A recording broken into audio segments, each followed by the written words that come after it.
And here we are for another unboxing. Today we have the MJX Hypergo 1/14 scale C3 WRC CITROEN rally car. This is a gorgeous looking car. The body looks absolutely fantastic, as you would have seen the little unboxing that I did at the start. I'm getting a lot of Kyosho vibes from this body. They've done a few cool little things with it. Car's also got a couple of cool features that I want to talk about. And if you want to get one of these yourself, of course, check out the video description. I'll have links in there to the Banggood website, which is where I got this one from. Banggood are actually having a sale and they've got some discounts and things like that. So if you want to grab one, great. If not, doesn't matter. In the meantime, let's have a better look at this guy and talk about it a little bit more, because this is a gorgeous looking car. I mean, look at this thing. I'm not big on rally cars, although I have had a few in the past. This one definitely tickled my fancy when they offered to send this one out to me for review. I couldn't say no, and I'm glad I didn't, because you know what, it's actually looks a lot better in person than I think the pictures do it credit for. So as you saw, the car comes fully assembled and ready to go. You get your radio over here and you get a couple of goodies. Now, you don't get as much stuff as you do with the off-road truggies that I unboxed recently, but they still give you a couple of cool things here. So you get some additional rally tires. These have got some a bit more of an aggressive tread on these wheels and tires, so they actually look pretty good too. So that's an option that you can use. You've got the smooth drift tires that you can use, you know, on local car parks, or if you have a carpeted area at home, this might work quite well on some short pile carpet. I think that would work really well. And then you have your charger over here. You've got a cross wrench and a little Phillips head screwdriver to be able to work on the car. And there's also a little spare fan here, which I think would either go on the motor or maybe for the ESC. I'm not quite sure where this one goes, but at least you get a spare. And then you also get a sticker sheet to finish kind of decorating the car. So you can see doesn't have a lot of stickers on it. There's not a lot of detail going on here. So you can finish that off if you want and decorate it however you like. All right, we'll put that away, and we'll talk about the manual very briefly here. Manual's pretty good. It's got all part numbers in the back, exploded views for everything, you know, the usual jargon talking about the radio and its features, ESC, all that type of stuff. The only thing I have a little bit of a complaint about regarding the manual is that they don't have a spec sheet. There's no specs of this car. So when you get the car, the box doesn't have any information about the motor and ESC that you're using. There's nothing in the manual either.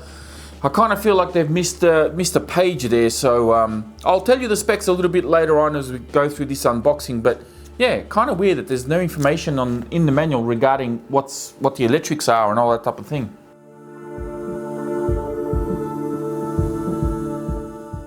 Moving on to the radio, it's one that I've talked about just in the previous video when I unboxed the Jetwood car.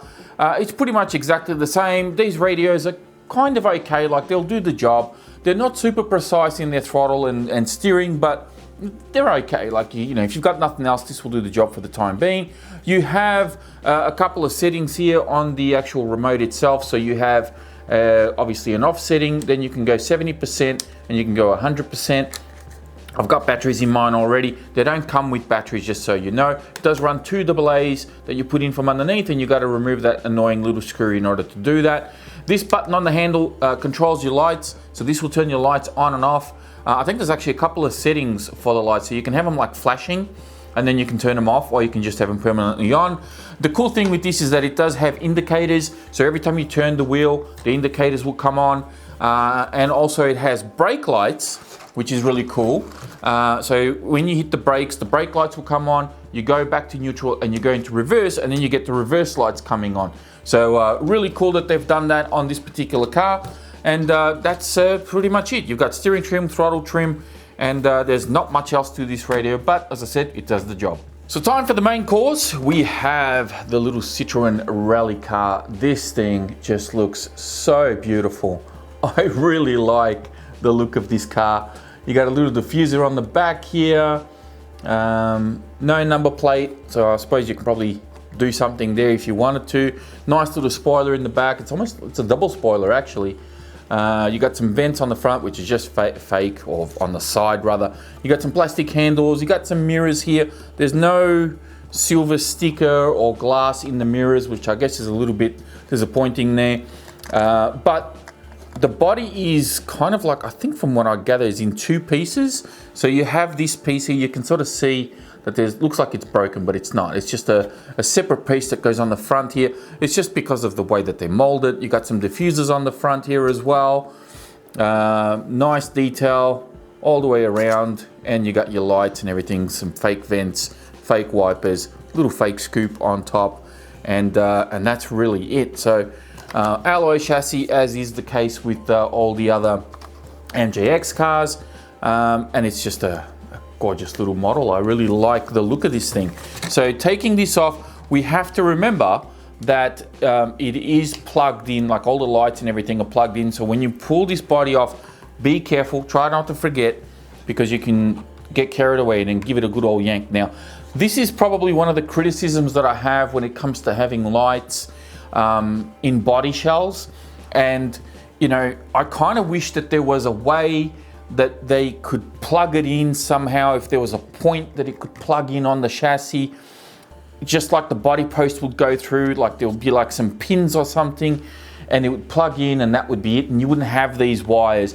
Or at the very least, if they had a coiled wire so that you can, you know, stretch it and it wouldn't just yank on this little plug here. So this is something that, you know, it's not a criticism just to MJX, but just in general, whenever I see cars that have LED lights, it just seems like we're stuck in this era where the body has to be connected to the chassis in order for the lights to work. And I wish that there was just a simple solution, like having, you know, a couple of points just at the base of the shock tower or something that the body would plug into, and that would be it. You know, I may even invent something myself just so I don't have to deal with this, because this is so annoying.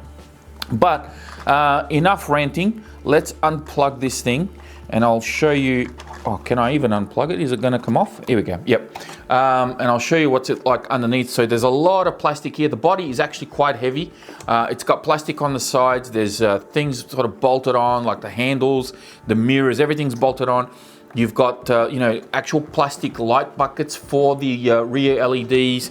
There's more plastic bolted on here, which I think that's a lot of plastic for absolutely nothing here. So that's interesting. It's a lot of wasted plastic there. And then you have the little controller, which actually controls the lights for your indicators and everything else. So this is not only providing power to the LEDs, but obviously a signal as well. You can see there's a signal wire there. So you do need to have this into a workable channel. If you swap out the radio or do anything like that, it has to go into something that, you know, allows you to switch in between all those modes. More plastic here for the fake wipers. And as you can see on the front here, there's a whole piece of plastic that kind of bolts the entire front headlights on and keeps all the lights in there. Everything's taped down. It's actually, like, wire management on this is actually really nicely done. I don't have any major complaints as far as what they've done here. I think it's all really solid, including the wing mount and everything. It's like really solid. So I think the body's going to be just fine. Hopefully it's not one of those PVC bodies that just shatters as soon as it hits a bump or something. Now you'll notice as well, number one, I've got my battery plugged in because I was mucking around with the lights just to make sure everything was working. And you'll see that there's also a plastic cover, like a dust sort of cover. Now this of course has got holes for ventilation, so it's not going to keep everything out, but it is going to offer some protection when you're, you know, drifting around on dirt and gravel and things like that. So if you've seen an MJX car before, there's probably not going to be a lot that's going to be different here. You know, the shocks and everything, the layout of the electrics, everything's going to be very much the same, especially if you've already seen my unboxing of the little Hoonigan style truck. So there's not going to be a lot of difference here. So I'll pull these body pins out of the way as well, and that one wants to get away from me, so grab him and put him aside. And then there's one more. So there's 3 body pins holding this cover in place. You take them off, and then there we go. That is everything there. Now the battery that's included, I believe, is a 2000 milliamp. I'll yank him out of there real quick. Give it. Okay, so it is a 2000 milliamp, and this is a lithium ion battery, not a LiPo. It's only 15C, so it's not going to offer huge amounts of power here, but of course you can replace this with a LiPo if you want, and away you go. You get a little bit more punch. I'll just put the Velcro back in. It does come with Dean's or T-style plugs. There's your little gyro just there. So that's mounted in this like bracket that they've put on the center brace, which is actually really nicely secured in there. ESC on and off button, motor. So the ESC is a 45 amp ESC, and I've got some details here on the motor. It is a 2845 3700 kV, and your steering servo, where is the steering servo by the way? Oh, it's mounted under here, so it's mounted under the little box just there. Your steering servo is a 17 gram steering servo. I believe I read somewhere that it's at like a 2.5 kilo or 2.8 kilo or something like that. So it's got a little bit of torque, which I think for a car this size might actually be okay. Now I did try the trick with the 5 presses on the ESC to see if it would beep and you know, go to more power. It didn't do that. And obviously there's no information in the manual either regarding that. So I don't know, like this must be like different specs to what the other off-road cars are, but I'll double check that. And I'll see if I can figure out a way to make sure that this thing's running at full power if it's not already done from factory. But you can adjust your gyro gains just here as well. So unfortunately you don't have the luxury of being able to adjust your gains on the radio like you can with some other brands that have gyros. And this one here, you have to actually take the body off and play around with the little dial there for your gains. But aside from that, I mean, look, you've got CVDs front and rear, and they're actually pretty beefy drive shafts. The rubber compound on this is actually really nice. So these are like your all-round kind of tarmac-y and, you know, dusty sort of terrain tires. And like I said, you've got those other more aggressive treads if you really want to go for some off-roading. So you can do that as well. Aluminium chocks. I mean, it looks like they've got CVDs on the back as well. So that's nice. That's a nice touch. You got alloy hinge pin braces here at the front. So any major impacts, you know, you shouldn't be breaking hinge pin braces or bending hinge pins. The arms are probably the first thing to go. But these are so short and so compact. And plus you're also protected by the body as well. So this is not like a truggy or a buggy where, you know, the wheels and tires and everything's kind of exposed out in the open. At least you're going to have some protection. So this should be a lot more durable. There's also a really nice brace that comes down the center here, as you can see. Got alloy drive shaft that runs all the way through. And that's also supported in the middle here to stop it from oscillating. So that's also a nice touch. And there's your body posts there. Now body posts are not adjustable, and I think that's fair considering you're not going to see a lot of options for bodies for something like this. You're probably just going to stick with the main body and any other body options that are available from MJX, because I know that they've got a couple of other versions of cars that you can get. If you want to swap out the body at some stage, well then you just get the body posts to suit that body, and you'll get them straight from MJX, so I think you can do that. But you know, you've got a nice little front bumper here, which is raised up a little bit, which is good because that's going to give you a little bit of clearance when you're driving around. You've got a nice foam thing, cushioning there, which is also good, pretty standard stuff. So yeah, there we go. Nice little car from MJX. I absolutely love the body design that they've gone with here, the color scheme and everything. I mean, this thing just looks so nice. It's so cute. And I found a nice little car park that's not too far from my house as well. I'm going to be taking this, and I'm going to be taking that Hoonigan truck lookalike thing that I think I got last year, I think it was.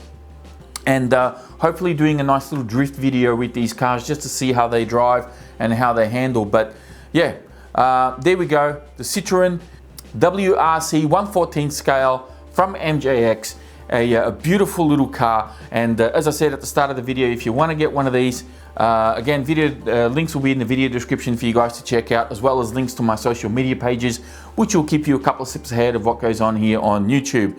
I'm going to wrap this one up, guys. Thank you all very much for watching. If you enjoyed it, hit that like button, subscribe to the channel if you're new, and I'll be speaking to you all next time.